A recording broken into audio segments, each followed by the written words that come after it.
Reflexes, sharp minds enthrall. Gamers play, this never ends. SSL, where legends play. SSL, we fight tonight. Battles in the storyline. From the shadows to the dream, we are the SOOP StarCraft League. We are the SOOP StarCraft League. I want to live every moment I can give in the now. What's up, everybody? We're back here at the SSL, formerly known as the ASL. Today is a very special day. We've got Rain versus Rush. Dude, this is probably the actual best match in this round.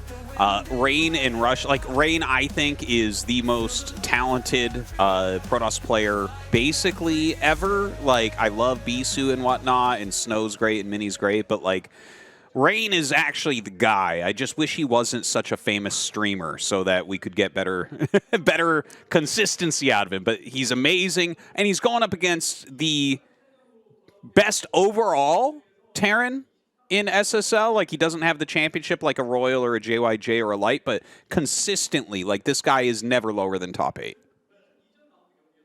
Yeah, it's going to be fun to see how Rain performs here today. He really does make it look so easy. Rush is obviously a very tough, scary player. This one's hard to call.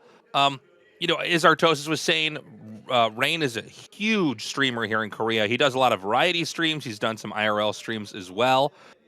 So we never know what kind of shape he's in. But I think getting this deep into the tournament is a very good sign. And I think once you get to the round of 8, you really want to buckle down and try to focus in to see how deep you can go. So I would imagine he should be in pretty good shape. I think you're exactly right about that. I think once you hit the round of 8, you're like, okay, hold on, I'm so close to a championship right now. Like, let's actually sit down and practice this out. So I think he is going to come in with some really crisp play here today against Rush, and that's what makes me think it's going to be a great match. Because I think if you're not in peak form, Rush is going to roll through you. Because Rush is unbelievably strong right now. Like, he is so good looking.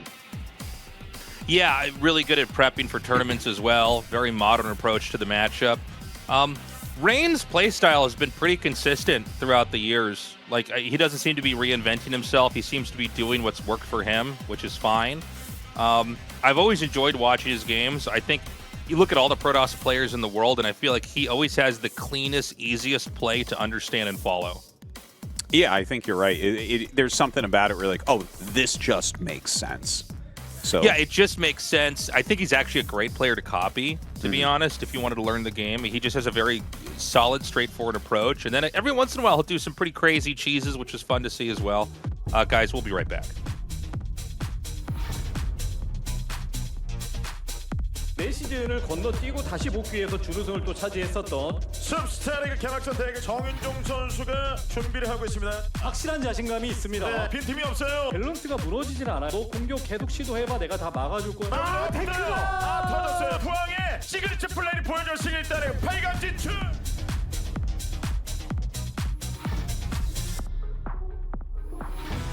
흔들림 자체가 좀 적은 테란. 10번째 시즌 이후로 단 한 시즌을 제외하면 꾸준히 8강에 오르고 있는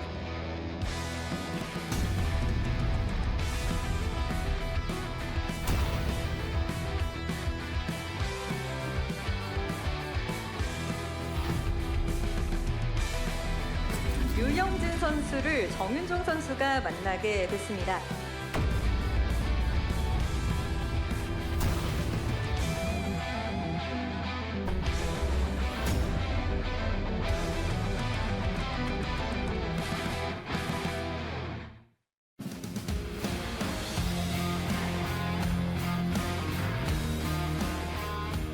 Hello and welcome to the third round of 8 match here at the 2024 SOOP StarLeague Autumn Season, done in partnership with KB Live Mobile. The first semi-finals match was decided last week, with Snow and Sulky advancing on through, as this week the round of 4 lineup will be completed. Let's have a word with our 2 players ahead of today's game. It's Rain and Rush. Hello guys. Rain, you've once again come prepared to play an extended series. A lot of fans are looking forward to this. Have you managed to get in top shape as you practiced? 네, 아무래도 제가 좀 Right, I've recently gone on a field trip and haven't played as many games. For context, Rain just went on holiday in Vietnam. 며칠 전부터 But for the last few days, I put myself through the ringer. So I'm confident. You went on a field trip, a boot camp, you got your hair done, but I know that all throughout you just kept StarCraft on your mind. 네, 거기 가서도 뭐 Right, I went there, I played with elephants, I got to see some tigers, and even then I was only thinking about today's match. You might think I went there for fun. I went there to train. It was courage training. Rain turning a new leaf with ideal practice, and on the other hand, Rush, who I likewise know has put in a lot of work in preparation for today. How do you feel ahead of the game? I have no regrets in terms of how much I practiced. I think that even if I just use 80% of my strength today, it should be sufficient for me to win. No need to use 100%? No, that's not it. It's that it's difficult to use 100% in offline matches. 80% is quite high. It makes me confident. A confident Rush? Now, just as Light and Sulky hated playing against each other, you two seem very happy about this matchup. Rain, you said, Rush, I would like to play against you as you watch the bracket draw. Whenever you practiced, did you get the feeling that, yes, this surely is a good opponent for me? 솔직히 영진이 형이 막 그렇게 그런 I don't think that's the kind of opponent Rush is. He plays really well, he does even better in tournaments, and uses all he's got online, so I expected that today would not be easy. But he's still a better opponent for me than Light. That's what I can be happy about. And as the bracket was drawn, you too, Rush, said, "Oh, Rain, I so wanted to play you. What are you looking forward to in today's match?" What am I looking forward to? Yeah, what do you expect will happen in this match? Well, I think it'll be a one-sided victory for me. The two of you have not met on the main stage before, but Rush is leading in online matches. And with TY saying your versus Protoss is really good based on the data, it's creating expectations for what you'll show today. With your prep in mind, what score do you predict? My versus Protoss has been rather good offline. It's been going well. And if things go well today, then somewhere around 4-1, 4-2, 4-1 or 4-2. Rain, you're going up against Rush, whom you consider a more beatable Terran than Light. You're about to play this best of 7. What score would you like? What score do you predict? If I win, it will likely be a 4-2 or 4-3. But I'm unsure about my skill level right now. The thing is, whenever I get back to StarCraft and apply myself, I have a good idea of what I'm doing. I did better than I thought I would in the last match. So we'll just have to wait and see. I'm not sure what I'm capable of exactly. Oh, you have to unfold the whole piece of paper to know what size it is? Right now you seem like a half-folded piece of paper? Well, I've had a good win rate in practice, but offline is a whole different matter in my view. I think if I take the first set, I should win today. It looks like Rain is focusing heavily on the first map. Let's close things out by hearing our players' final resolutions. Rain? For starters, it's been a while since I've played in the round of 8, so I practiced diligently, and with that, I'll show some entertaining games. Thank you. Looking forward to it. Rush? I've been playing more than I normally do, up to 12 hours per day. I'll try and get a good result in today's match. Got it. Can't wait. Looking forward to great games from the two of you. Let's wrap this up. Thanks for the interview. You're waiting for the start of the third round of 8 match of KB Live Mobile 2024 SOOP StarLeague Autumn. Let's kick this match between Rain and Rush off and see who next will join the round of 4 roster.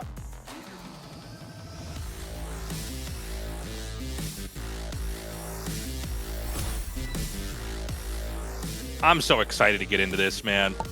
This should be just an insane, epic night of games. I love casting PVT with you, Artosis. I feel Yep. like we both bring our own insights here. Unlike our ZVZ, which is maybe our shallowest casting that we can bring.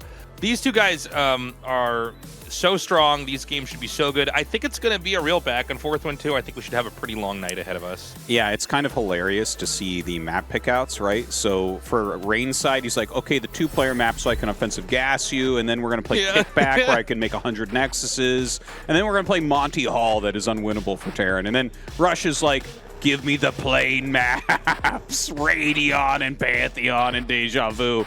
It's kind of My favorite funny. ice cream is vanilla. Yeah, well, he does play Terran, so you gotta just kind of go with normal. But yeah, you know, it's going to be a great match. I'm very excited. I really don't know which way it's going to go. I still have a bad taste in my mouth from the finals that Rain played against Light. But it's funny because he like came out of his little half retirement where he's mostly playing Kart Rider and League of Legends, and then gets to the finals, and Lost then Ark. Light wiped him, but he got to the finals, right? And he doesn't play as much as the other guys. So, like, you shouldn't really hold that against him, even though I do kind of still have that feeling in the pit of my stomach. Yeah, that was maybe our worst finals in years. Yeah. And you know, it's really rare to see Rain bomb. Like he's pretty kind of consistent on top of his game. I'm sure we're going to see a lot of the same ideas at play like we've seen in the past. He's very good at doing what he does, but very rare to see him bomb. So yeah, that was kind of crazy to see him just completely fall apart to Light. I think it was by game 2. What happened? He like screwed up. He was pushing a bunker or something like that. It started dropping units, and then it's like, I don't know. The pressure just seemed to have gotten to him. Yeah, I think he's going to be playing here well, right? Like he did play some great games against Speed lately, so his PVT is looking good. It is looking strong. I do think Rush is a step up as much as I love Speed. I do think he is a step up from that. Like Rush is like just a great mixture of Terran styles, and he definitely does moves. Like he uses more early dropship play than pretty much all the other top-end Terrans. Like he's very likely to do some sort of Vulture dropship opener. And that type of stuff, like I think if you're a Terran that's really good at executing that type of stuff, it can put the Protoss a little bit on the back foot. But to be fair, right, like Rain is the type of player who will defensively be ready for most things. Yeah, he's very good at getting a read, kind of reacting, playing a safe game. Again, I can't say it enough. If you want to learn Protoss, I do feel like Rain is probably the best guy to copy builds from. I feel like it's pretty easy to understand his mindset and what he's going for. If I had to pick a winner here, I would say maybe Rush. I think Rush has just, performed better overall. He's got a very kind of modern approach to the game. He's been very consistent in getting deep into ASL after ASL, now SSL. But yeah, I mean, if Rain moves on, I'm a fan, dude. Yeah, I love to see Rain do well. I wish he would just consistently play only Brood War. I wish his life was just Brood War. Unfortunately, I don't we had always get what I a couple of want. Rains. Yeah, we get a couple Rain clones. We have maybe just a few of them do only Brood War, and then we have the other ones do the live streams and Do you play remember- Lost Ark and everything else. yeah. Do you remember that Michael Keaton movie, like Duplicity, where he makes a bunch of clones and like there are different And each aspects of one's his dumb or personality? whatever. Yeah, Wasn't it Multiplicity? I think it's Multiplicity. Oh yeah, not I think Duplicity. I think you're right, Multiplicity. But I always think of that when it's like splitting yourself off to do different tasks. Oh God, Michael Keaton, right? That's the name of that guy, isn't it? That's my Batman. Michael Keaton. Yeah. Tastosis. That's the my original Batman. Yeah.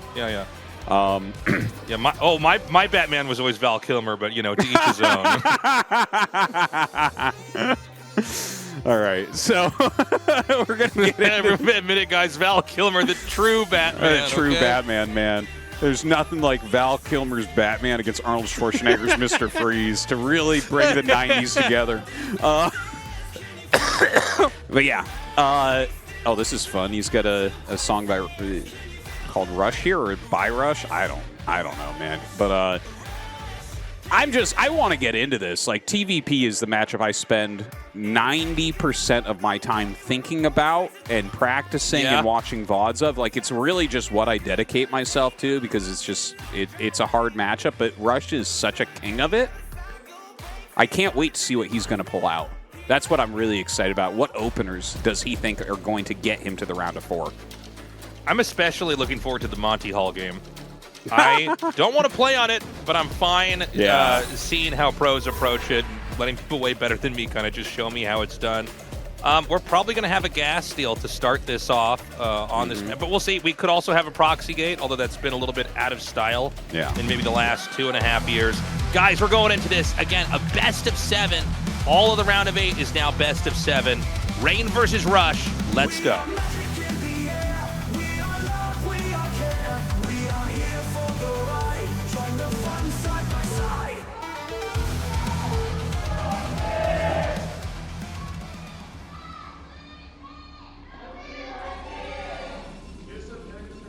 Okay, we've got Rain here in the top left, Rush in the bottom right. As always, guys, a quick plug, a quick little nudge to you.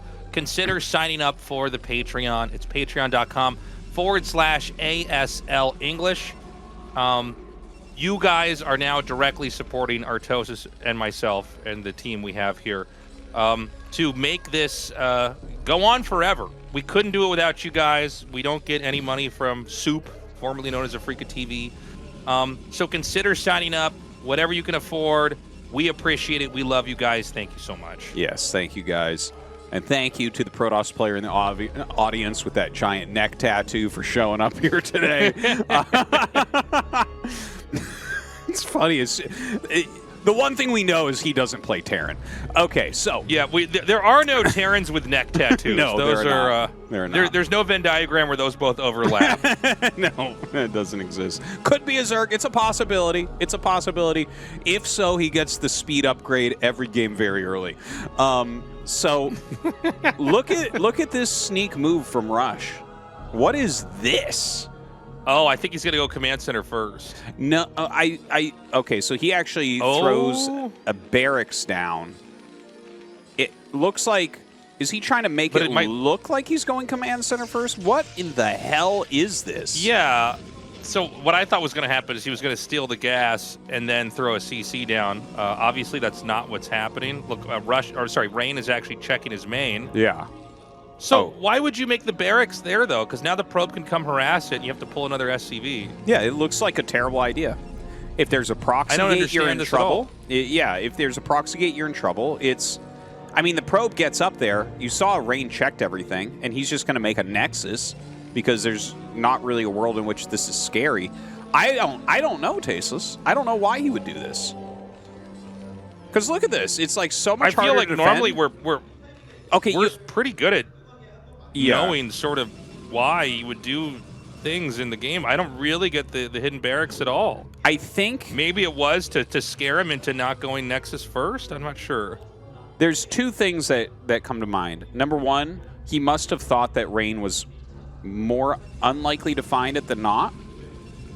So, right, that has to be part of it, I think, because if you just think he's going to find it easily, then obviously it doesn't make sense. So he thought he might not find it. The other thing, like, maybe because the probe goes up and harasses a little bit, it gives him more build time where it's not being attacked. In this case, Rain found it super fast, though. And the other thing I was going to say is the Marine rally point is further forward. So he's just going to drill SCVs. There is a forge on the way, but the forge is really rather late. So, one thing to note is that this map has a pretty long travel time, much longer than other maps. So, yeah, maybe having the Marines get there a little bit more quickly is going to be pretty helpful. The thing is, I think there should be at least one Zealot making. He has not started the cannon yet. I think he just now has enough resources. The pylon's in the front, so he might have to make like a cannon in the back and then a pylon in the back, because if the pylon's killed, obviously it's just going to unpower everything. He can use the gas geyser as to drill, excuse me. The Zealot's doing it.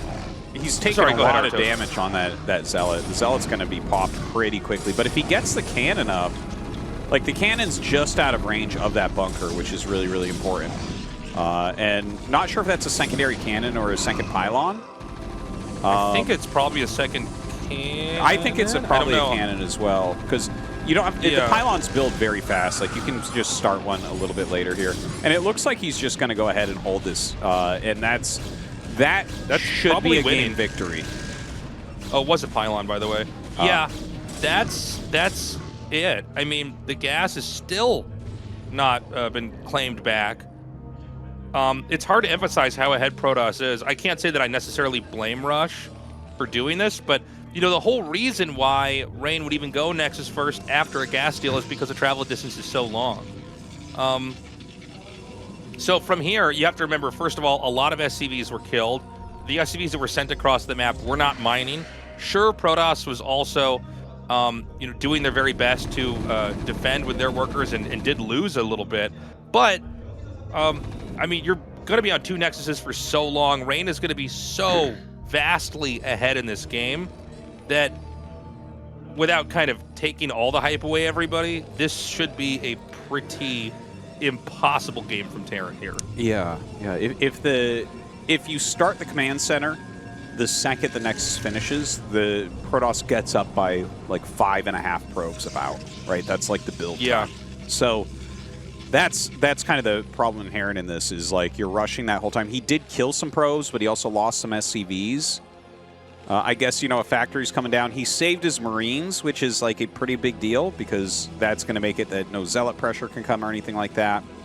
But yeah, it definitely, this is the type of game that's kind of a nightmare for Terrans.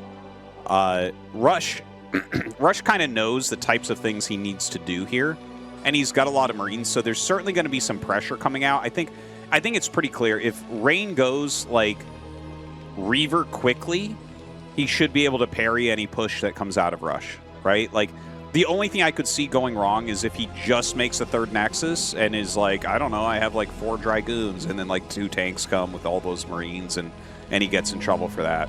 But I think Rain is too smart for that. I think he'll get enough units that he's stable, and then, you know, just kind of play with this economic advantage. So the Robo is done. We'll probably see the 3rd Nexus taken pretty quickly here. We don't have the definitive Robo tech, so we're looking for an observatory or a Robo support bay. I think both are basically fine, and it is going to be a support bay right away. So definitely going to come in here with a little bit of drops, and I like the idea. You know, you were saying this earlier, Tastosis. If you have a Reaver, you can basically stop any push. I think the Reaver is just a good all-around tool to get in a game like this to feel safe. Yeah. Forces turrets, forces siege mode, slows pushes, potential for damage, right? It's such a great tool nowadays. One thing I do want to mention, and this is so meta right now, Rush adds the 3rd factory. So yeah, we see this all the time now. Yeah, everyone's going like really fast 3 factory. It's always kind of been around as a gas steal follow-up to go 3rd factory quickly. And in this particular case, he's not going to be going for the triple add-on that we've seen a few times. But I have seen specifically Rush do this type of strategy on this map, where he gets 3 tanks with this and just goes heavy vulture and tries to apply some pressure. So it's kind of like this new age way that he kind of like gets onto the map. You know, a lot of people were doing this with 2 factory before, but yeah, his build is going to have way more vultures pouring out.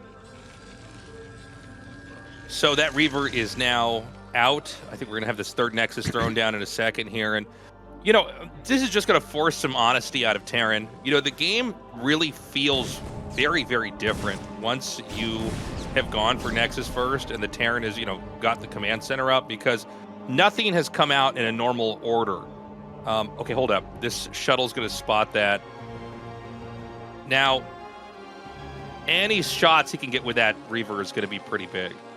I think if Protoss tries to take a 3rd base now, they're going to be spread a little bit too thin. It seems like he's actually going to try to just go to the main. Never mind, he's turning around. Yeah. He's going to take the shuttle and send it back. I thought for a second he was going to go in the main, and I thought, oh, that might make you just a little bit too weak. Yeah, since you have to keep your Reaver back, I think, if he flies over there, he can't take a 3rd for sure. If he brings his Reaver back, I think he can. Yeah. Okay, and things are really stacked right now. He drops the Zealot and lets that soak up some shots. Another Reaver shot. Oh my God, he almost lost that. That was actually a very good control from Rush as well. He kind of had everything split. The Reaver shots are not good. Wow. Wait, The was that the Reaver? The Reaver got blown up. He screwed that Oh up my badly, God. man. And now there's a missile turret on the way. This is getting out of control extremely quickly. Like, Rain really could just kind of end. bungled this. Yeah, the Reaver's everything here. We don't have more reinforcements. He's mostly contained. He's got 4 Dragoons there. I think there's 3 underneath this. He needs to get a few more shots off. He is cycling the Reaver in and out. He does fire another shot, and it's... Oh my god, I think I got hooked for a second. Wasn't able to get all the way across. The Dragoons are pushing. He's doing a pretty decent job. In between the tank shots, he's basically fired a couple Scarabs here and there. He is going to hold the rush. I got to say, I'm really impressed. Where were the reinforcements? This looked very, very weird. Yeah. We had the tanks and the Vultures set up for a while, but it didn't seem like anything else was coming out. Yeah, it did seem that way. I'm not entirely sure. That was just I don't kind know. of, everything about that was weird. Like, Rain dealt with it poorly, Yeah. and then like Rush reinforced it poorly. It felt like as well.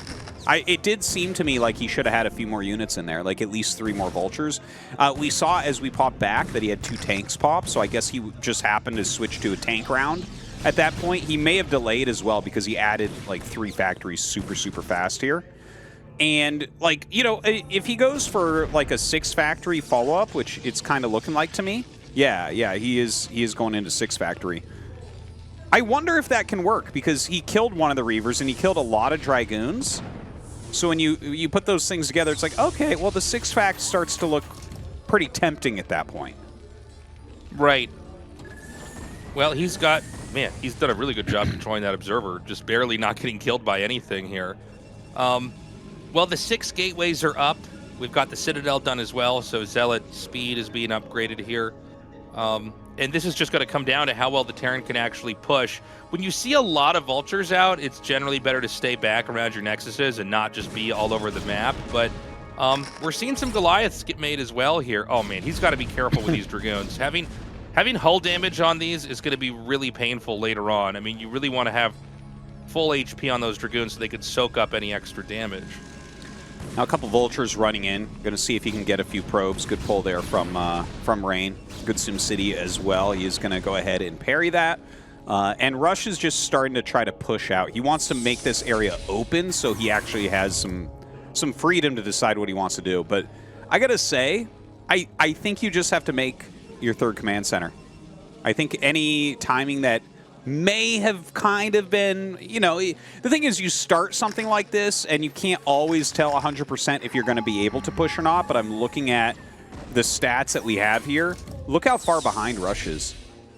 Rain has over 50% more supply. We're at 140 against 92. So you're not going to be able to push against this, but you definitely can take a 3rd base and make the game go on. Yeah, it's going to be hard to get across these bridges. It's a very long travel distance on this map. A scan is going to wipe out that Observer. It looks like he's going to try to come in here for another shot. A little bit of an overextension. You can kind of see the difference between Snow and Rain here. I mean, we're talking about 2 of the top 5 Protosses in the world, but like Rain's Reaver control, it's good, but it's incomparable to what Snow can do. Yeah. He has functional Reaver control, as opposed to, like, art form, destroy my opponent and suck their soul out Reaver control that Snow has. Now, the Speed Zealots are coming up, so I think this game is actually very close to ending, because he's going to lose all these tanks, and he doesn't have a 3rd. Surprised he did the push. This is, like... Yeah, I agree. This is a mistake I mean, that this is Terran a hard players map. make a lot. Yeah, and yeah, you're definitely right. It is a hard map. It's why it's Rain's first pick, right? But like that, the thing is, you have to kind of take stock of the situation, and his push just wasn't going to be fast enough here. And it's okay to make a Nexus, I mean a command center behind 6 factories, right? If you start going for the 6 factory rush, the one promising thing that it's done is the Protoss should be getting Zealot legs and a ton of gateways. So, like, the 4th base is super slow for Protoss. So you can actually just take kind of a somewhat slow 3rd and be like, okay, we're still playing the game. But instead we just saw, like, basically Speed Zealots trade for siege tanks. And now a 4th Nexus is starting. We don't have a 3rd command center. Like, the game was pretty over for a long time, and Rush kind of recovered it. But now it's, I mean, this is, no one can win this game as Terran. This is just, it's terrible. I mean... In a lot of games, if the Terran rushes and fails, they just leave. It's like, you know. Now, I think Rush has put up a decent fight, but yeah, I mean, it's hard to imagine a world where this is going to work. You know, all the Protoss has to do is get about a dozen Dragoons, you know, get the shuttle and the Reavers out, and then you can switch right into speed lots. Terran's going to just expand down here. Now, we should point out that you can fire Reaver shots into that third base Terran is taking and do crazy damage to SCVs. It's like a really just kind of a bad expansion. Terran kind of is forced to take it just because the top right is actually pretty far away, but it's a very uncomfortable spot to be in. Yeah, you know, I'm looking at this game, and Rain is going into carrier from here. He's taking that 4th Nexus, which makes sense. He's up 75 supply. Honestly, like, I don't even know. Like, the carrier switch is fine. Yeah, I guess it's probably the best thing you can do here, right? But I kind of feel like he should carrier on this map. I kind of feel like he should do an attack though. Like, you're not going to get better than 190 against 110. You know, like Terran is going to. Well, I also start catching up. If he wants to make carriers, he's going to have to get rid of some of his supply, anyways, right? Yeah, and you want to trade at the biggest supply advantage that you're going to have, and you're not going to have better than this. So, like, I think he needs to attack in. And it can even be, like, he can do it cost inefficiently, right? He can do, like, a shuttle-esque attack where he puts all of his units through a tiny choke point, and he should be fine. But he does need to do something with these units. All right, he's going in. Just firing a couple Reaver shots over onto these tanks. Looks like he might try to sneak it a little bit further.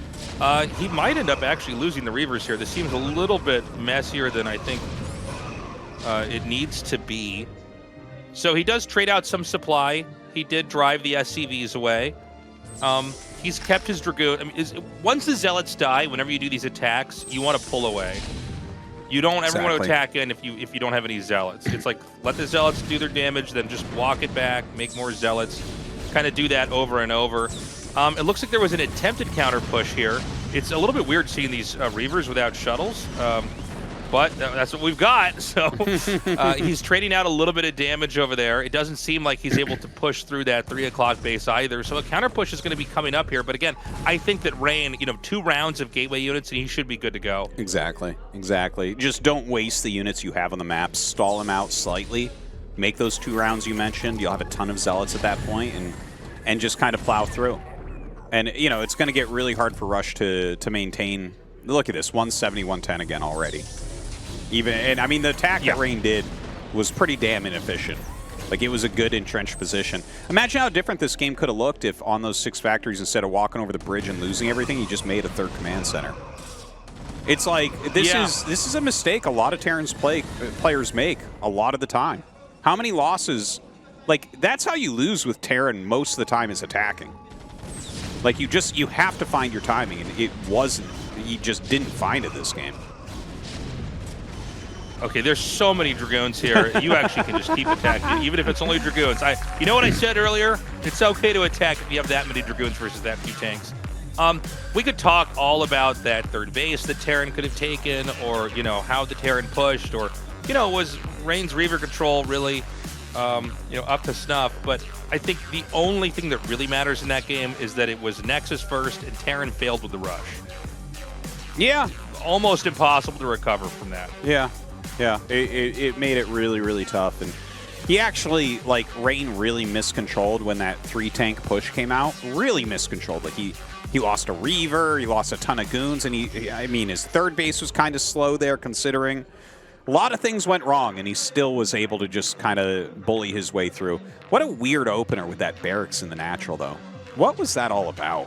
I never really figured out why he did that. You know, sometimes if we can't figure out a build early on, guys, it's okay, because, like, as the game develops, we go, oh, that's why he's doing it. But yeah, I'm not really sure why. He may have wanted to. I don't know. I don't know. I'm not sure. No, I'm not sure either. That's a very tough one. So we're going to get into set 2 on Radion. This was Rush's first pick. Just a very standard map. Should be a very different looking game.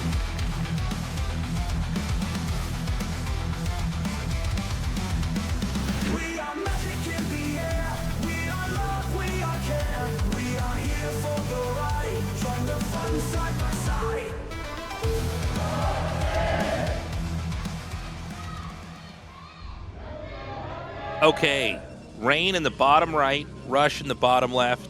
Not a Patreon plug here, guys, but I just want to... I always try to bring this up once every season, and I'm just going to bring it up now.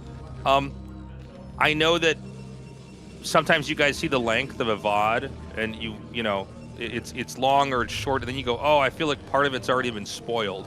And then people recommend to us that we put dead air at the end of the VOD. Basically, like, let's say we release every VOD is 6 hours or something, right? Even if it's only a 5-hour day or something like that. We cannot do that because it will destroy us in the YouTube algorithm. Yes. The way that YouTube tracks this is it'll recommend the video to people that finish the entire video. It'll say, oh, people seem to really like this, and it'll send it out to more people. So there is no way for us to hide the length of a VOD, which means on your end, I guess, try to not look at how long it is before you click on it. There's actually plugins you can get that will hide that for you automatically. There are? Yeah. I had no idea. Hey, he came from Turkey. Hey, man. Thank you so much. I bet he's got the plugin, too. Go Rain. Maybe. He's right. Well, he's watching live. That's the ultimate plugin. Here's what I was going to say is if anybody knows anybody at YouTube where we could recommend like a feature that would hide how long a video is, because I know this is like a unique form of entertainment where, like, you know, it might not matter how long a movie is or a TV show is. That's not going to spoil it. But because a StarCraft game can end at any time, this kid is so cute, by the way. Because a game can be any length, it can be 5 minutes, it can be an hour. There's no way for us on our end to hide that. But if someone could put me in touch with somebody at YouTube and we could like make that a setting, I would love to have that if they can connect me with them. And I did not know about that plugin, Tastosis. Yeah. I heard someone say that because a lot of people do ask. You know, I have a casting YouTube channel, and people are like, oh, why don't you just add static? It's like, well, it really does destroy the performance of the video, unfortunately. We didn't create this website. But anyways, thanks for watching, guys, and hope that you are still enjoying despite that. People will complain about anything, though. What can you do? 100%. By the way, this is a Nexus first. So Rain is ready to win this ASL. Okay, he's going mini style. He's just like, you know what I'm going to do? I'm going to make my Nexus before my other buildings. How are you supposed to fight against that, Rush? He does talk like that, Artosis. Yeah. Okay, so Rush here did a cross-spawn scout, and now he's going to top left. Dude, like, he's going to scout Rain last. He took a risk with this cross-spawn scout. He might have an aggressive build lined up because he cross-spawn scouted, right? This is not something that's common for Terran at all. Because, like, what are you supposed to do now as Rush? Is you're like, well, I don't have any idea what he's doing. I'm getting there after a Dragoon could already be out. Like, a Dragoon could have been out for 10 seconds already. And he has his SCV super far away. So we'll see where he's going to go from this. He is making some Marines. Is that... Okay, and just a command center. So... Looking at the builds, like command center, just this is a regular Vulture expansion, and he's playing against the Nexus first, so that Rain is advantaged. But Rain is playing a very careful Nexus first, by the way. 2 gates, he's made 2 zealots. If you see like a 1 gate, if he happened to go 1 gate here, and like he'd be really far ahead. Here he's ahead for sure, but it's playable from Rush. Yeah, I mean, he's going to basically just be in a behind position here. But yeah, this was a very conservative anti-rush build here from Rain. And so he definitely had to cut a decent amount of probes to do this. The SCV is also going to get inside here and scout and see no Citadel or Robo just yet. So it's still just tier 1 units, basically. The Zealot will also get to come in here and confirm the presence of the command center. This is one of the weird moments where the Protoss can actually rush the Terran after the Nexus first. I think for a lot of games, you kind of... You're hiding, you're playing safe. Oh my god, he got a Vulture inside. Yeah, definitely causing some chaos right now, but this is one of the scarier things that can occur. He does get the bunker up, so he's going to be safe. But yeah, when they just run across a map like this, this can be really problematic for Terran because you're so light on units and you really want to lay mines on the map. But he's going to lose all of his Vultures, likely.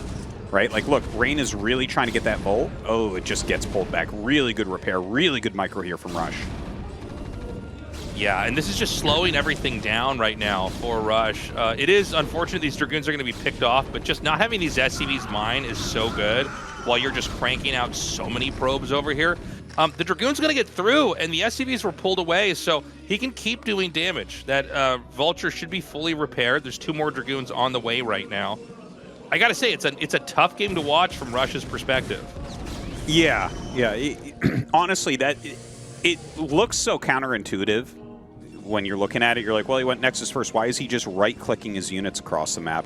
But it's actually kind of a strong way to play the Nexus first, and if you can catch them without that bunker, sometimes that damage can start to snowball. And if you can force them to make a siege tank here, because this is the thing. It's funny because we are actually talking literally exactly about these scenarios of Nexus first in the Tastosis Secret podcast today, where it's like, okay, what if they go mines into a third base?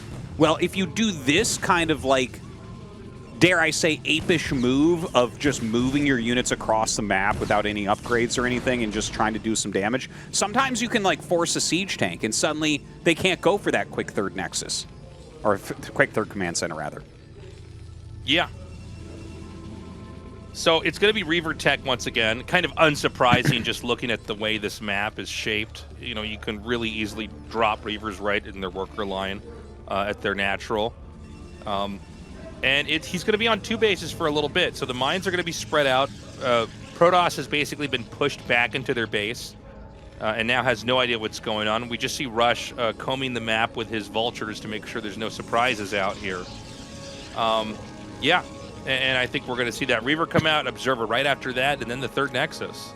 The one really nice thing for Rush is that he has a mine at that third base. And yeah, this mine coverage is very, very good as well. So, you know, that's part of the big power behind the Nexus first, is being able to get that third base up and mining really quickly. So even though Rush is not able to catch up in the way of making his third command center right away, which is a pretty popular way to play against Nexus first, at least he knows it's 2 base versus 2 base right now. And the longer he can keep it that way, the better. So he's going to send these Dragoons out. Got to be really careful when you're doing this to not just trip over any mines. And he's going to have to use that, like, kind of moving shot trick. Yeah, he does it perfectly. Takes that out and gets that third Nexus started up. If we go take a look at Rush's side of the map, does he actually have a healthy turret ring? Because I would imagine he's going to go for the natural here first with the Shuttle and Reaver, right? Yeah, his turrets are great, and he's got great spotting with these buildings. So he has a turret near the main command center. He has 2 at the natural. He probably has another one. Okay, well, he actually has 2 Goliaths, so he's completely safe here. He's going to be able to block this easily. I don't think there's really going to be any damage. And yeah, very well controlled there, really, on both sides. Both of them looking for their opponent to make a mistake, and neither side really floundering at all. But Rain oh, sorry, go ahead. No, go ahead. Well, Rain, I feel like, is playing a very textbook excellent game here. The fact that he went the Reaver in the third base, and now he's, like, just adding gateways, right? Like, you definitely want to go up to, like, at least 6 gateways here and just make sure you have lots of units. And look at this, the Observer coming in to check factory counts and whether there's a command center. I really like how Rain is playing this game. I've seen Rain do Nexus first into 3 bases. Sometimes he stays on 4 gates, gets a 4th base, and then goes up to 8. So let's see if he does it this time. It feels like it would probably be better to stay on 3 bases and just get up to 6 gates or more. But yeah, I'm really curious to see how he's going to handle this. Yeah, ooh, yeah. These Vultures trying to get a little bit of damage. You get a couple probes, but will get picked off. I think because his Observer sees that Rush has added those, like 6 gate is a given, and he has the Citadel as well. Which this is like I actually think that Flash made it really obvious with his games that he's been playing a lot of games on ladder. He hit #1 the other day, and I think he made it really obvious that the actual way that 5 and 6 factory pushes are held is Zealot legs. You slow with the Reaver Goon, and when you have Zealot legs and a couple round of Zealots, you just smash the push. So the fact that Rain is going up to 6 gates and already has his Citadel shows that he absolutely gets what he needs to do. And look at that, 3rd command center going down by Rush. So this is actually just going to be a cool game, right? Like, there's no potential for Rush to win anytime soon. There's a little bit of potential for Rain, but as long as Rush is just consistently producing and pushes out carefully, he should be fine. Yeah, the tanks are just moving forward, and the idea here is you just slip a little bit further back with the Reavers. When a tanks need to jump back up, if the Terran goes too far forward, then you fire some Scarab shots in there and then run back. And so the idea is you're slowing the Terran down so much, it's very hard to advance on the map. He's backing up a little bit here, has those Reavers, has that Observer as well to watch for anything coming out so he can get those picks. And a lot of Zealots going to start coming out. In fact, he went to 8 gates.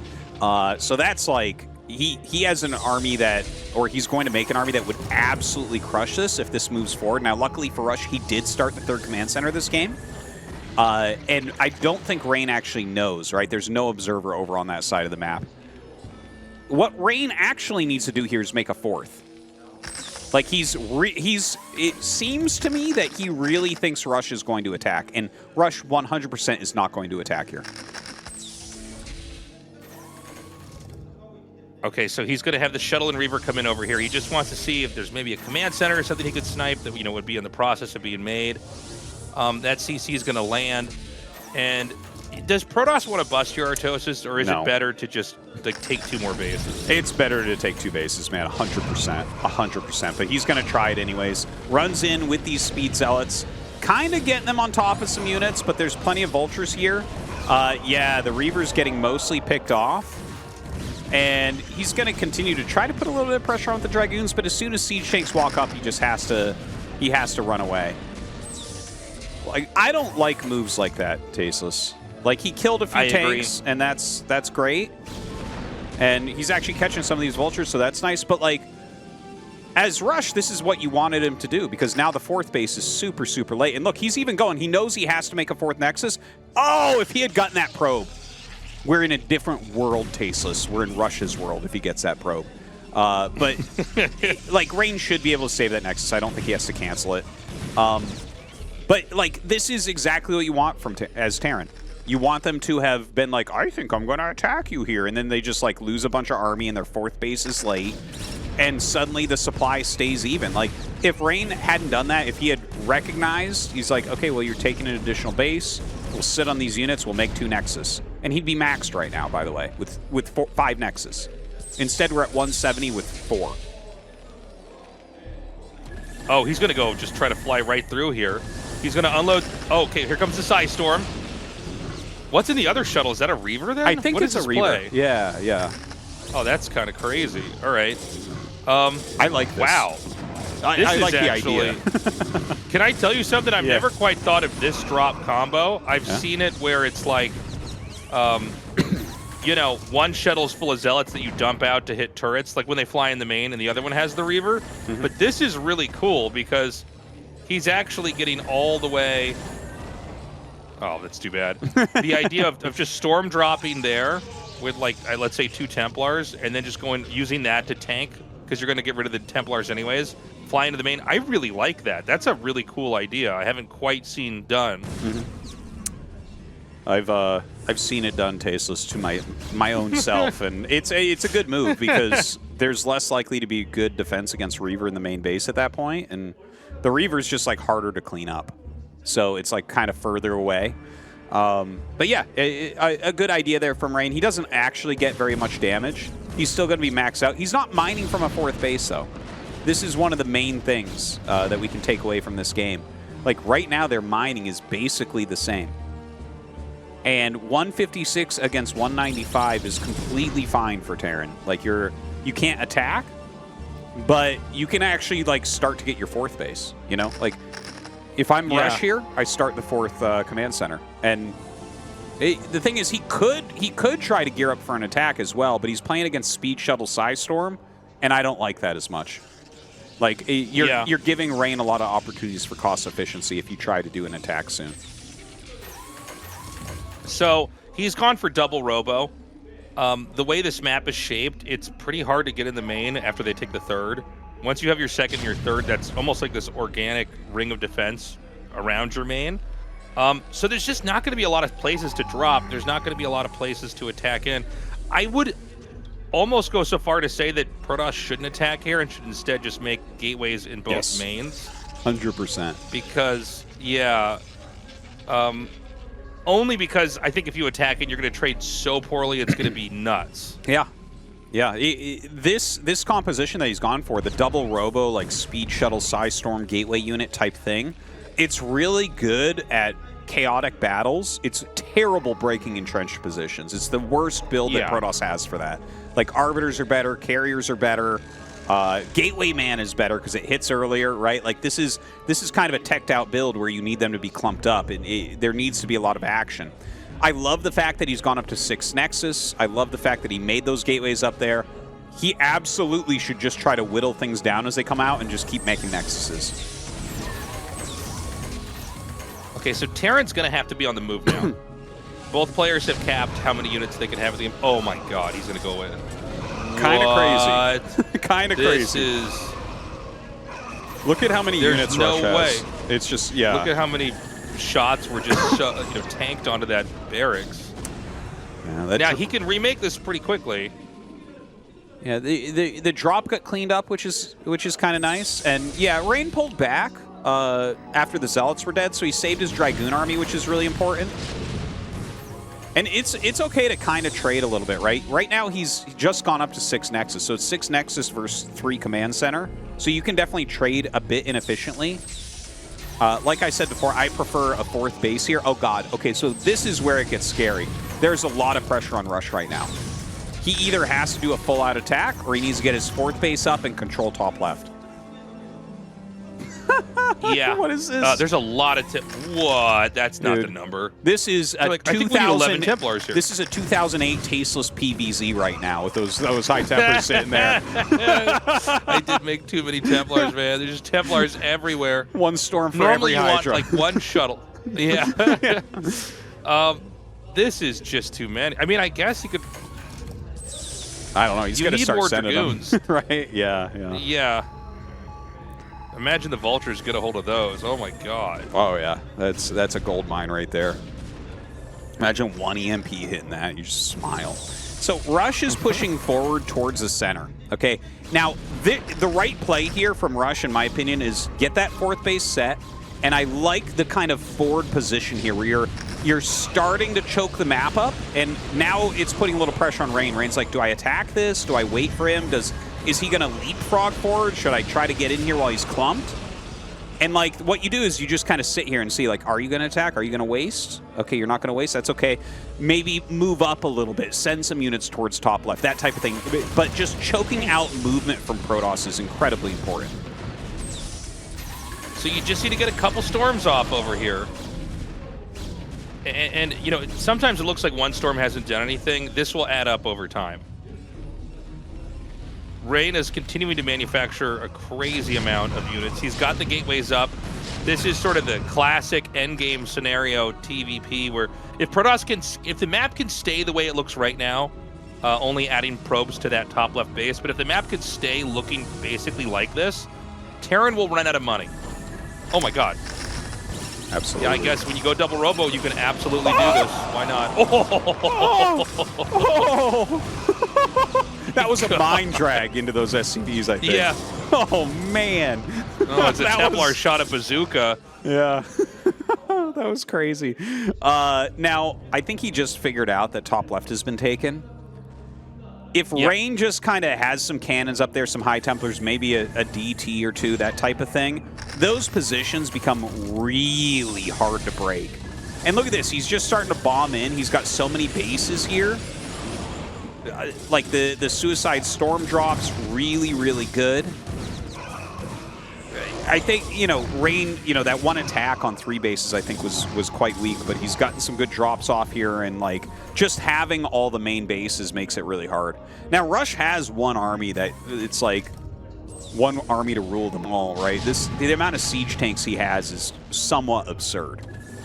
If he doesn't screw up the control of this, it can be so efficient, it's crazy. But like the amount of bases Rain has does make me scared. Yeah, it looks like we could get another Storm off here. He's just going to try to drop these Templars out here, take a swipe, and then back up. D-Matrix comes down. I mean, from here, the game just has to be dragged out. I think Rain can keep trying to power through the defenses at 6 o'clock. Hold on. Rush is unsieged. He's moving out. He's getting to a position where he might be able to contain Rain here. Rain going to just kind of blanket this area with storms. A couple more great size storms are being thrown in here. Rain has to be extremely careful to not overextend, though. You need some of these Dragoons and Zealots to tank shots so the Templars can cast their size storms, but at the same time, you got to be careful. It looks like we're going to have carrier tech. Yeah. I saw a lot of DTs. He might make a Dark Archon. We'll see. I would be pretty surprised about a Dark Archon, although I don't mind feedback. I think it's a little bit underrated in the matchup. No, I think feedback could be really handy. Yeah, if you get some Vessels, like the Vessels are very, very useful in the late game. But look, he's pushing right now. I think actually this is the worst place you can push is towards top right. It lets him hit from every angle, and you can see Rain brings the units that were in top left down, kind of storms it a little bit. He's made some holes in the line. Right now, Rush is not having any mining done at that fourth base location. He's had a hard time getting that going, really. Some excellent, excellent size storms. I don't know, like these tanks off on their own up here doesn't feel good. Like well, I've seen this before, Taste. I'm having a little bit. I know it's not the map deja vu, but I'm having a little bit of deja vu. And like tanks just kind of off on their own attacking. Yeah, it oftentimes doesn't end well. I'm sorry, he made 2 more cybernetics cores up there? What? Yeah, it's so I thought there was a bunch of Stargates. It's so that if he scans, yeah. He doesn't know because Because if you scan the cybernetics core in the main, you would just see, if you saw that spin at all, you go carriers. Okay. Because he could make carriers anywhere. So like the big Terran trick is to just scan the cybernetics core late game, and you just keep scanning it to see if +1's on the way. And that's what I used to always do until G5 tricked me too many times. But it's a good move. So, I guess we don't have carrier tech just yet. Basically, by the way, this game, the longer this goes on, the better it's going to be here for Protoss. But there is a small exception in that Terran has this base that we see being attacked right now. Well, the one before this screenshot here.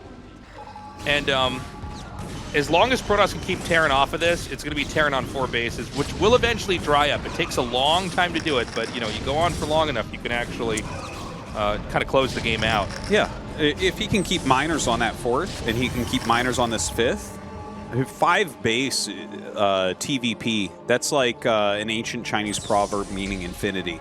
Yeah. It's like if Terran actually has 5 bases, it's everything in the world. Like, you could just afford so much. Now, I mean, the storm drops here are truly endless. It's crazy. He's just non-stop on it. But Rush is doing a better job of pulling some away. One thing to mention is that Rain does not have a big bank. He has a spy advantage. He has way more bases. He's definitely trading inefficiently overall. But with the amount of Nexuses he has, like, he can keep this going all day. Yeah, remember that, for the top left main and top right main to mine out, it's going to take a long time. And you can always, if the game gets that long, just go down to your natural, like we already see here. At first I was confused why he wasn't getting carriers earlier, but now that I think of it, you probably want to be at least like 2-2 having been started for air weapons and air armor before you want to do the full-on carrier tech switch. Yeah, and I think if you try to do a full-on carrier tech switch and you're not fully upgraded, you actually will die to Goliaths. Goliaths are just so much better when they're fully upgraded. I like him not forcing himself to go carrier as well. Like, he's kind of waiting as the game, like, slows a little bit. Like, there was a lot of action, just keep pumping out gateway units. Like, if you just let it kind of naturally occur, where he's going to start slipping in the carriers soon, it's harder for Terran to keep track that it's happening. Whereas if suddenly everything stops because Protoss is using a lot of his supply to build carriers, then you're going to be like, wait, something's wrong here, and you start looking for it. Okay, is he going to keep pushing this? I guess he can keep throwing these storms down here as long as the Templars can move in close enough. Yeah, I mean, he can actually wipe out this whole position. I think if Rush loses this base, over time, we're going to eventually see Protoss just close this out. Yeah. This is the ideal endgame position right now for Protoss, is to have... It's a very old-looking position as well that I think everybody that has followed StarCraft for a long time had to learn, is that, you know, if the Protoss can take the other two mains and just run the clock, they usually win. Yeah. Another big bomb here into that 6 o'clock location. I think he should stop doing this now. I think the last few times it hasn't been that good. And, like, I mean, who knows? Maybe he drags a mine in here and it ends up being amazing still. But, like, basically Rush just figured out that there's carriers on the way. Oh, God. Oh! Dude, they were the observer was set up for that for days. Yeah. But, yeah, another little run in here from Rain. He's just trying to make everything as messy as possible. Rush knows that there's a carrier switch occurring. So he is going to gear up for, like, one final attack, I think. Ooh! Honestly, I feel like the drops and the attacks in here are probably fine. I mean, the SCV count's gotten lowered quite a bit. I guess long-term, too, the carrier tech being just above where this base is means he's probably going to get rid of this 5th base no matter what, right?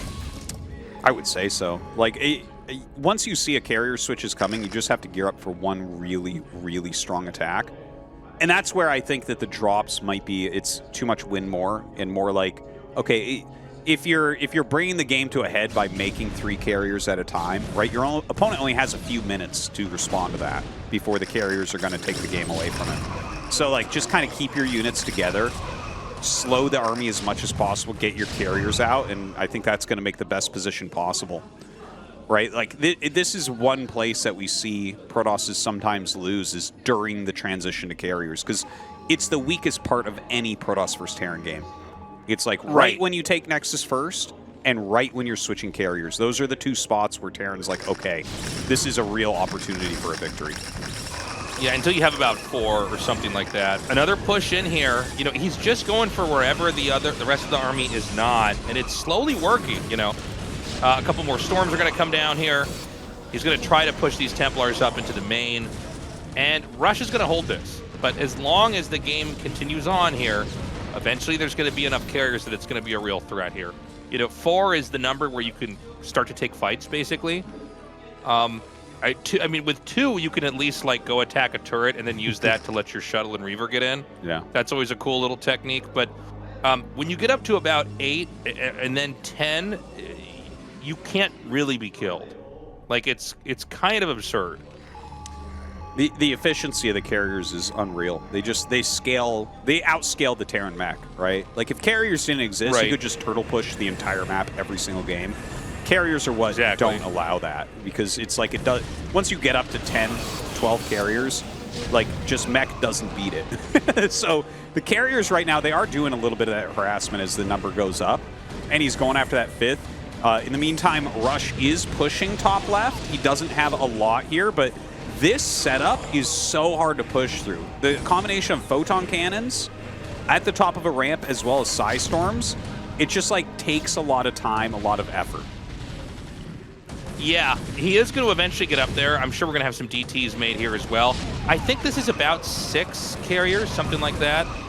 And he just needs to keep targeting stuff down. If he can take out the tanks, that's going to be perfect. I don't see anything other than 1 Goliath. So he can definitely just slowly push through here. And, you know, from here, the base that's just to the top right of where our screen is, that one right there, that's going to be it. GG. Yeah, another win there. I was going to say, once he kills that army, that base is going to go down, and that's it. So Rain is up 2-0 right now.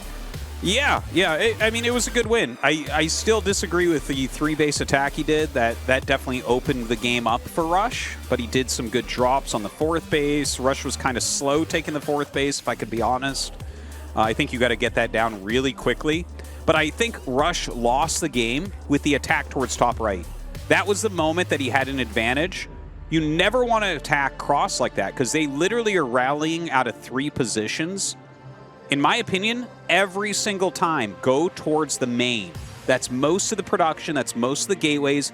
Get that containment up a little bit at least, and then branch off and hit other locations. But when you're allowing them to swarm from every angle, you're going to end up losing all those tanks. You're not going to end up killing the top right. It never happens.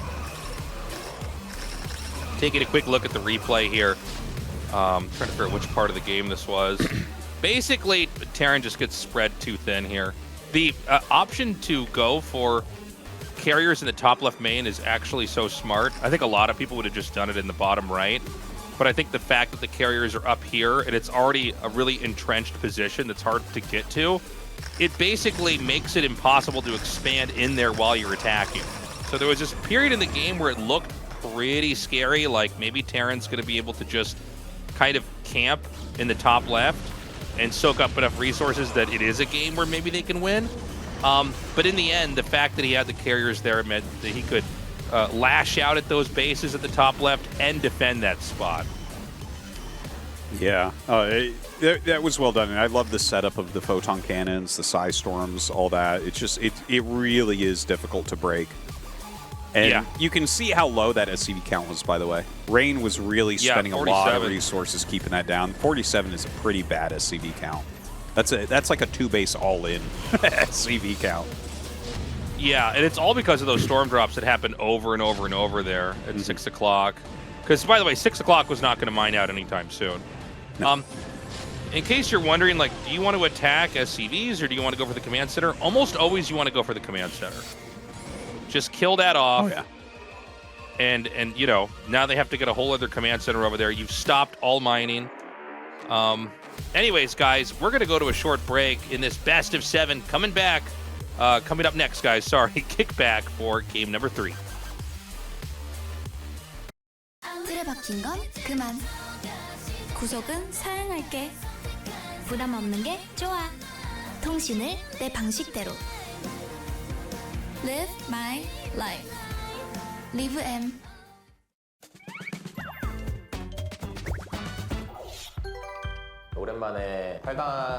Round of 8 after 2 years. I'm excited to have made the round of 8. Serious about StarCraft Reign. I would joke about this, but I genuinely crammed as much practice as I could over 3 days. I got to 80%, I would say. Great round of 16 performance, but no fun. I've heard this one before. Whenever I started playing StarCraft 2, I win so perfectly, it's boring. Whenever Solky does that, oh, he's the Iron Zerg, but when I do that, they say I'm no fun. Does this sound fair? With Zerg, you just borrow a lurker, get a defiler, and block everything, but with Protoss, you have to micro, you move around. That's harder to do. It's sad, it's not as obvious, but it's fine. Match day routine. There's an energy drink I always have. I drink it and I focus better on the game. Rain's routine that gives him wings. If I drink anything else, I'm sure to lose. It's not a jinx, but kind of feels like one. T or F? I'm full on T, I think. 99%? 100%? If a friend tells you they had a bad dream, who asked is what I would say. A once-in-a-lifetime chance. I want to be in a place where I don't have to do anything. When I rest, I just stay home. I like to lie down on the sofa, do nothing. Movie recommendation. I've talked about this on my stream, The Curious Case of Benjamin Button. I've seen it 3-4 times, it's burned in my mind. It's helped me in life, taught me many things. I recommend this film. My Bodily Complex.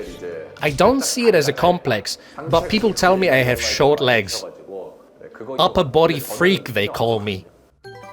Yeah, that would be it. But I really don't care much. Recent interests. Honestly, nothing really. Just this tournament. Advancing, researching, builds, preparing. Other than that, nothing particular. I'll show you a performance worthy of advancing to the round of 4 once again. Please cheer for me. Twists and turns into the round of 8. Thank God I advanced. Theme song selection. I've been using the same song over and over. A fan recommended I listen to this song called Rush by The Score.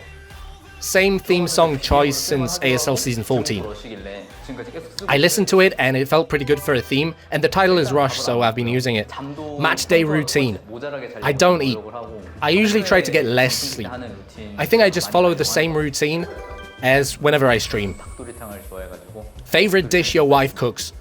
I'm partial to braised spicy chicken stew, very tasty.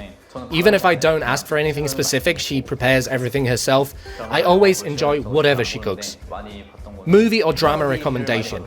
I've no time to watch movies or dramas, but I remember I used to like The Sunflower. A lot of memorable scenes.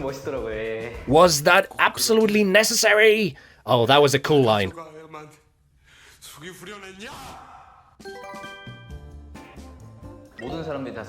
T or F? People look at me and say, you effing T. Yeah, I'm a complete T.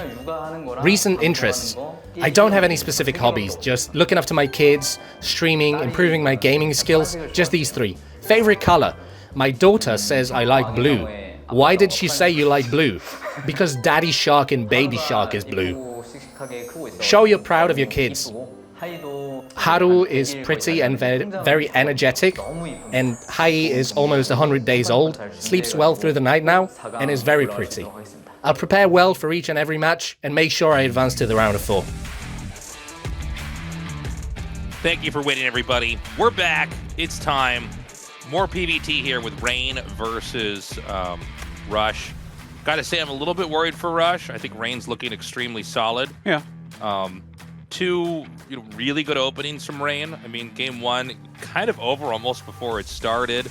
Game 2, I think a little bit closer, a little bit more interesting, but ultimately, Rain just playing the classic endgame PvT of setting up gateways in the other 2 starting locations on a 4-player map. Basically making pushing impossible. There's too many directions you have to go. You're having to attack into all 3 of the other corners on a square-shaped map. It's brutal. But now we're going to go to kickback. Well, that doesn't reassure me at all, because that is the hardest map for TVP in this map pool, other than maybe Monty Hall. I gotta say, I have a little bit of a disappointment here in Rush. The attack he did over the bridge in Minstrel is like, what are we doing? It's very obvious your attack timing doesn't exist. And he just basically uses the game right there, right? It's like, okay, that was a bad choice. And then Rain gives him a reasonable position on Radion. I think Rush was doing okay.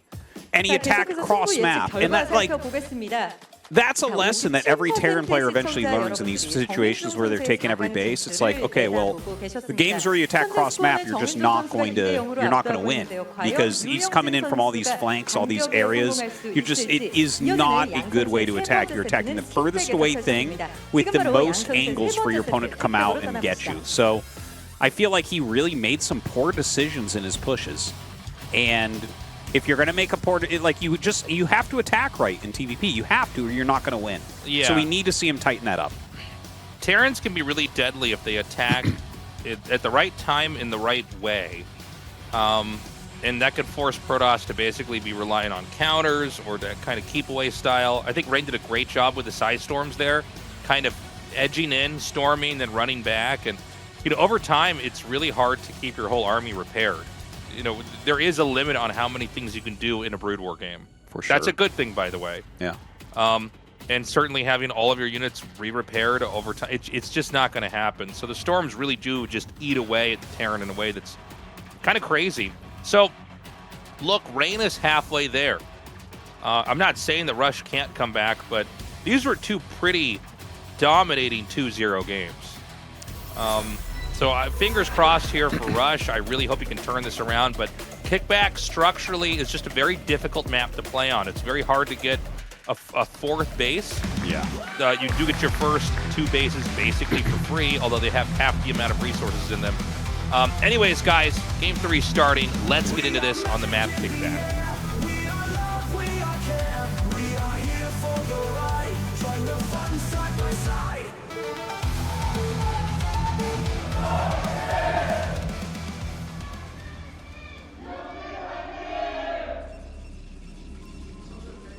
Excuse me, I was having a coughing fit there. Had to mute my mic.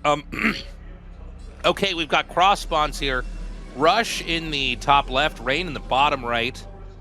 And yeah, this is a map where I do feel like there's a lot of incentive for Terran to not try to play a long game, to maybe try to rush, to maybe try to do something aggressive, because the longer you're in this game, the harder it is to really get anywhere base-wise. Terran are basically inhibited in expanding outside of the quadrant that they started on the map. Yeah.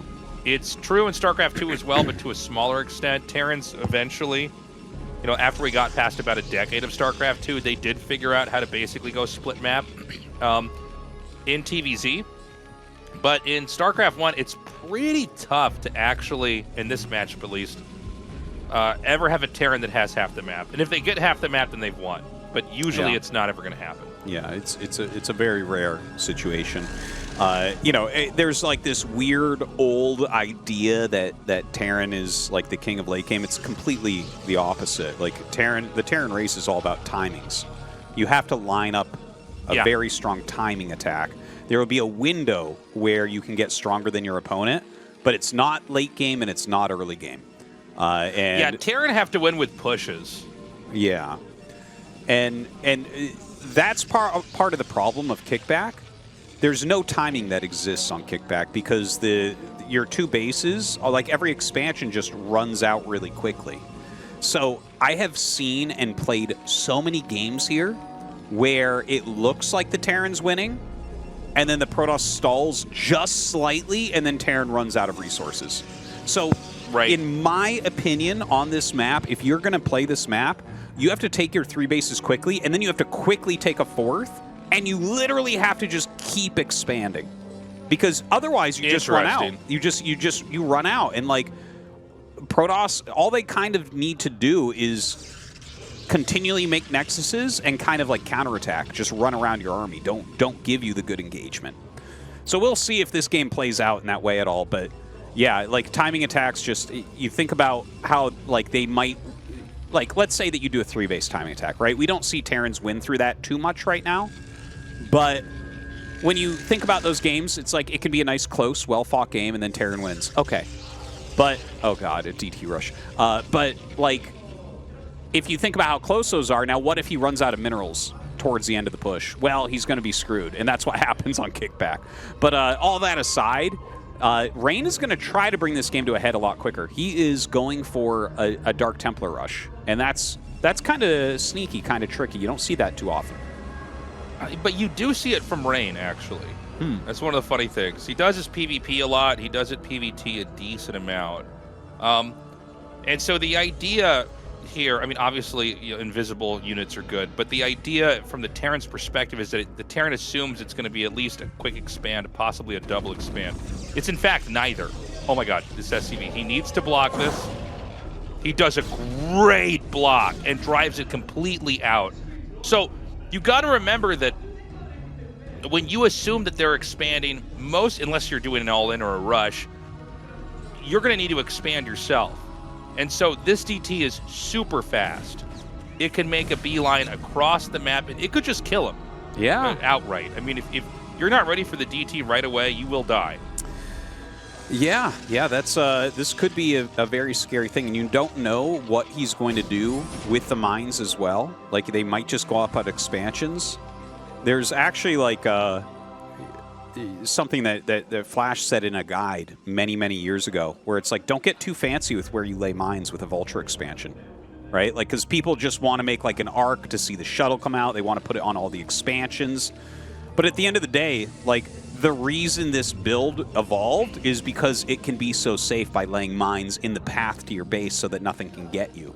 So I'm a little bit nervous that, you know, what if Rush tries to be too greedy with his mines and he doesn't have them laid in the proper locations? Because right now you see both the Vultures going to the sides, and we don't have a single mine laid in the path to his base. Well, not only that, Artosis, Rain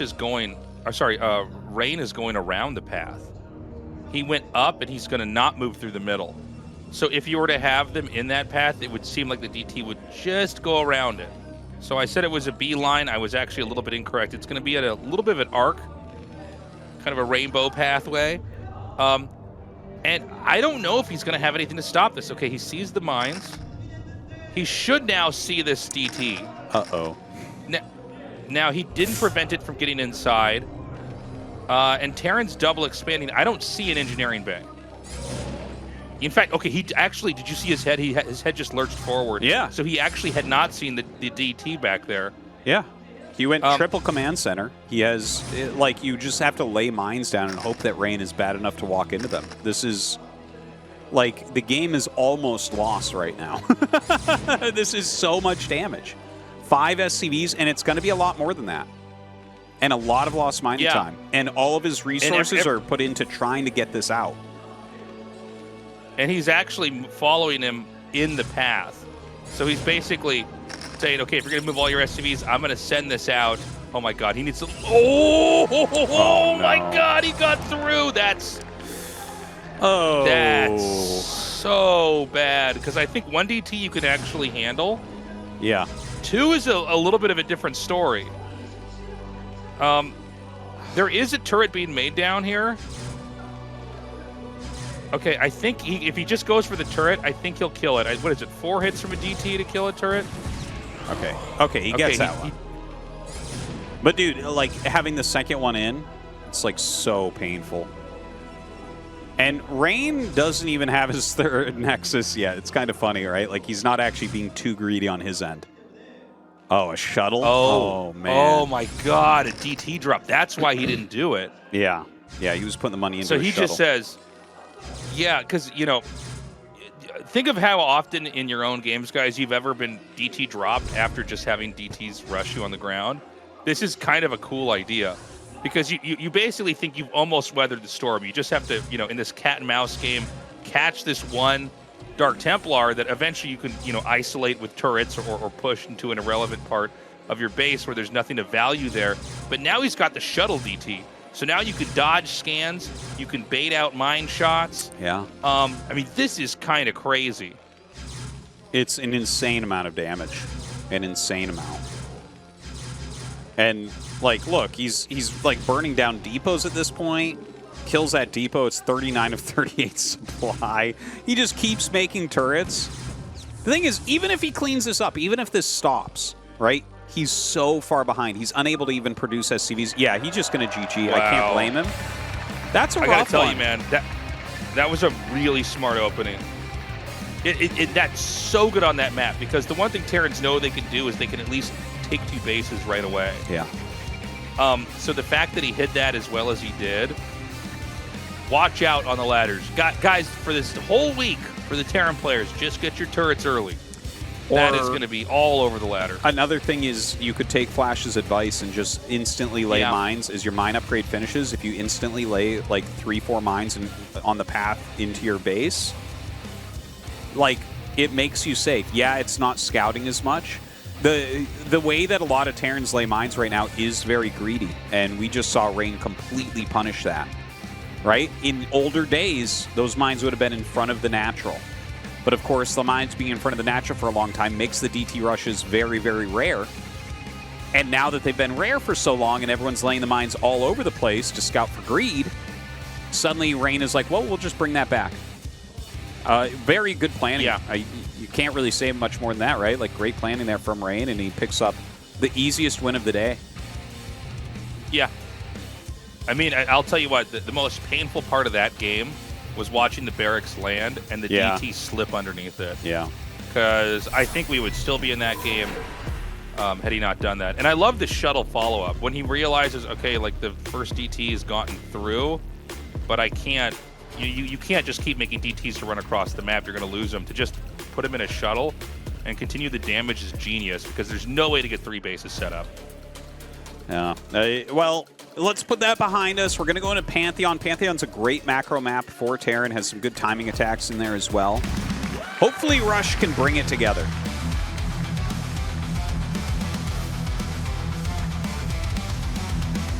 We are magic in the air. We are love, we are care. We are here for the ride. Find the fun side by side.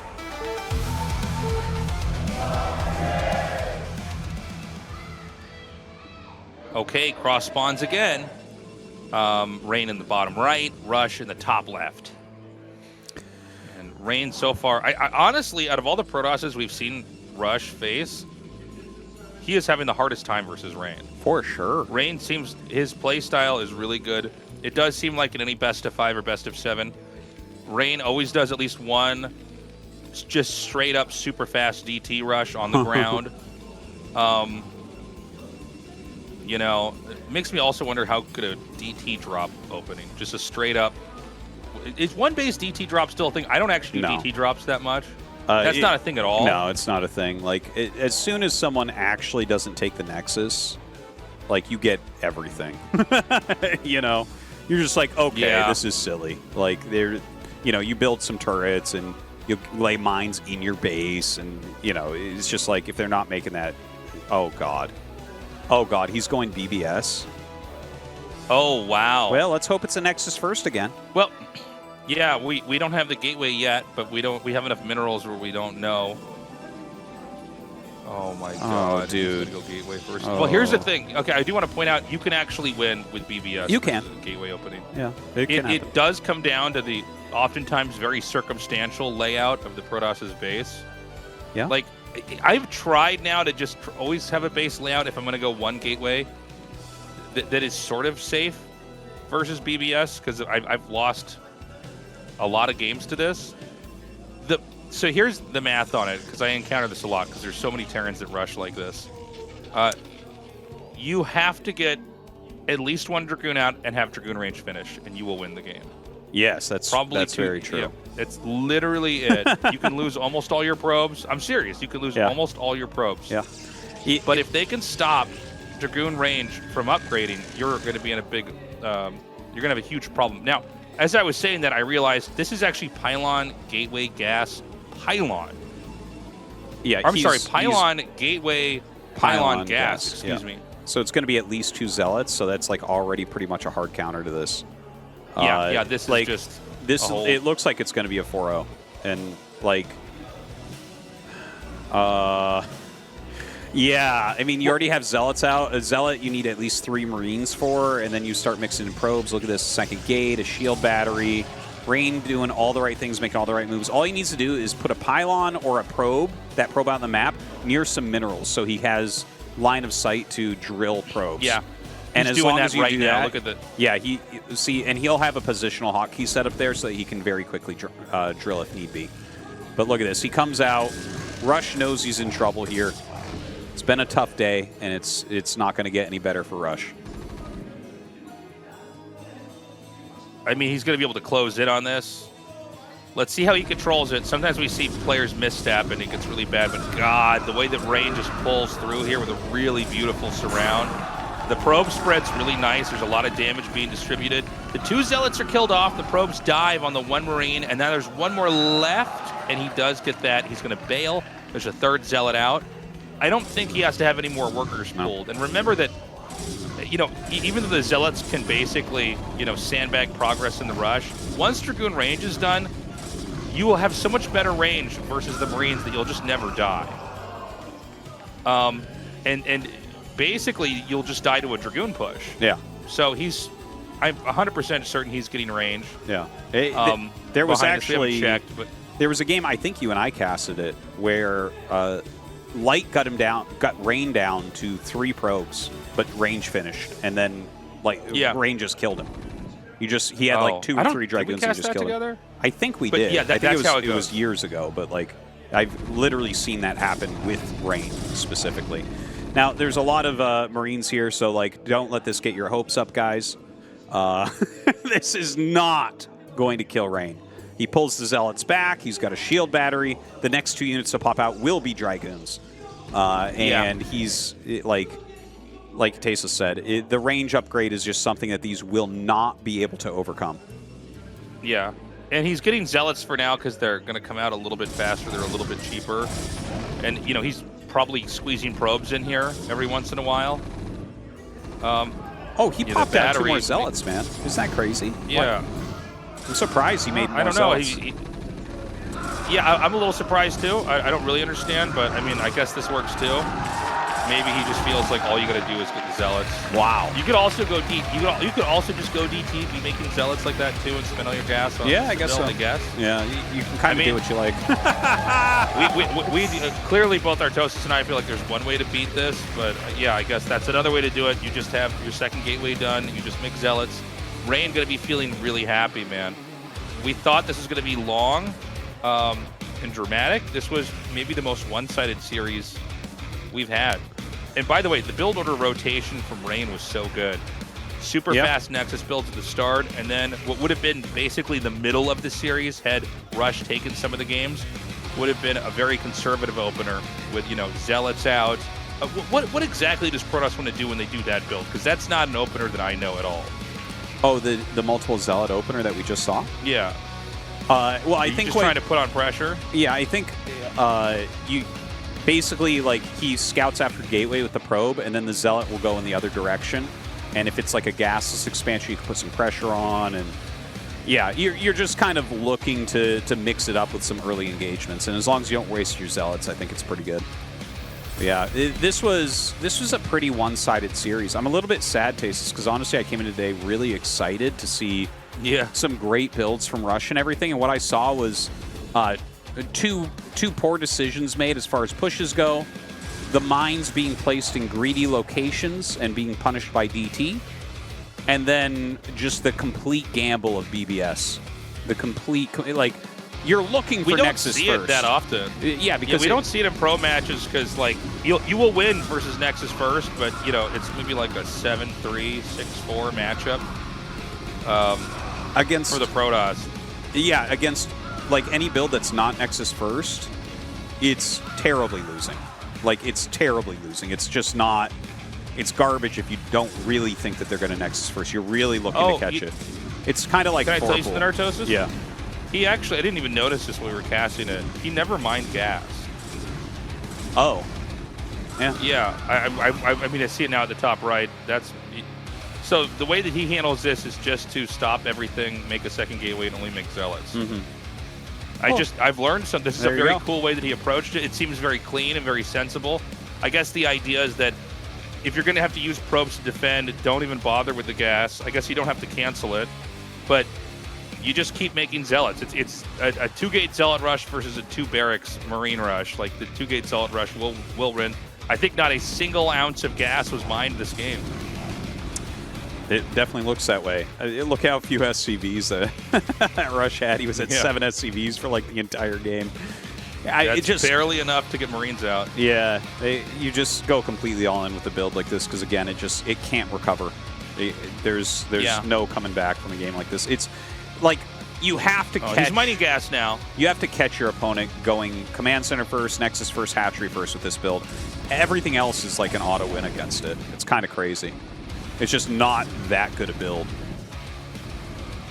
Yeah, you know, it's kind of crazy to see that he went for this build after being down 0-3. But, you know, again, Rain, you know, there's something to the fact that he went Nexus and Gas Steal and all that in the opening games and then went into this really kind of control-based play in this one. It seems like, you know, to close it out, Rush kind of walked right into that.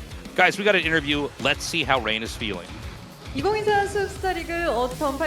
that does it for the third round of 8 match of 2024 SOOP StarLeague Autumn. With the most splendid moves this season, the Emperor of Protoss, Rain, is your third semi-finalist. Congratulations. Thank you.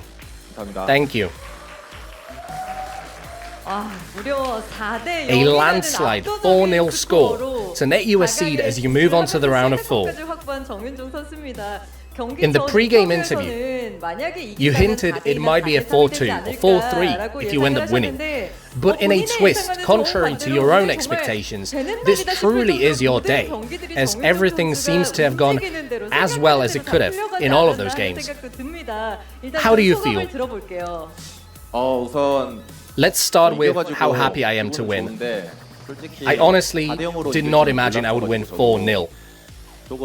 It's a little puzzling, but with how thoroughly I practiced, it all paid off in the games, so I can be satisfied.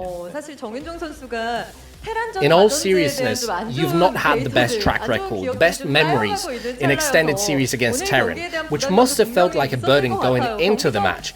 I overheard you asking TY before the games, what builds should I use? But regardless of that pressure, it did not seem like you felt it during the games.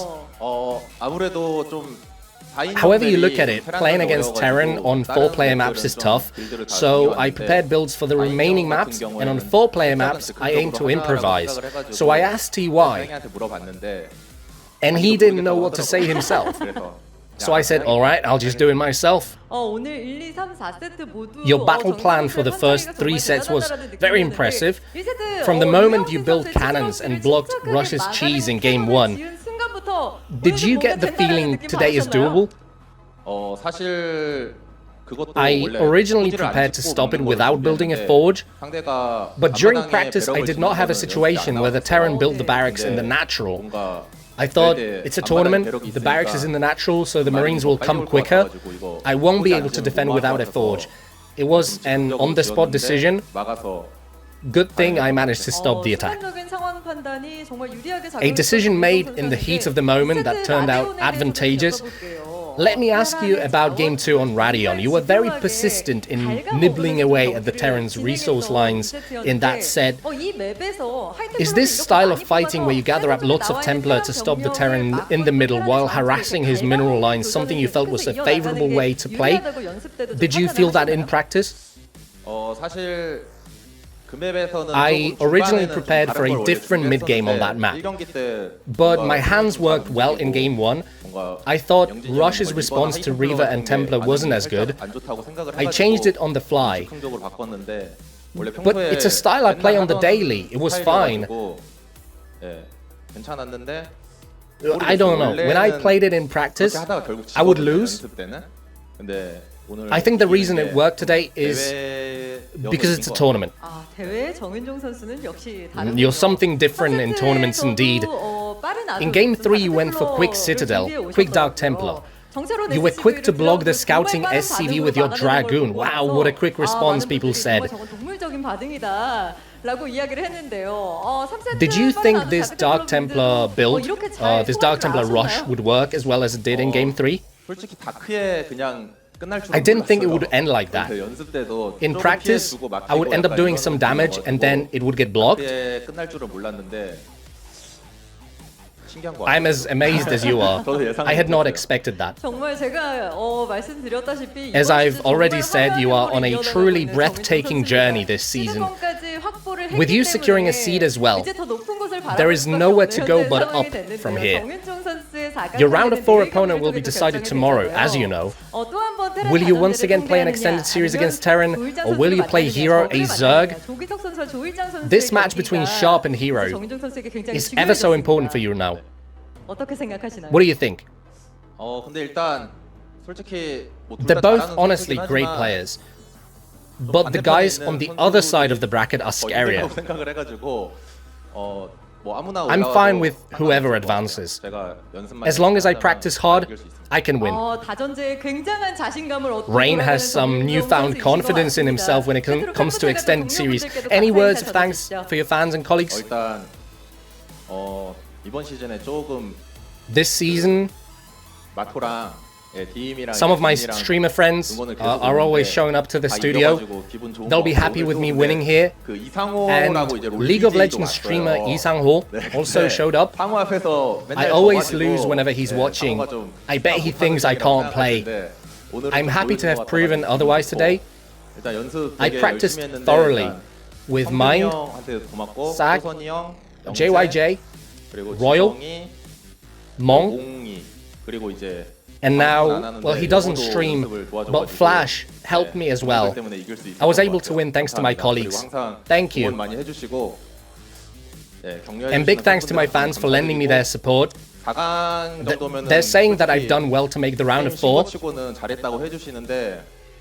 But this is not enough for me. I'll prepare well and try to win this whole season. Thank you. Once again, thanks for the cool matches. See you in the round of 4. Thanks for the interview. And there you have your third semi-finalist of the season in Rain.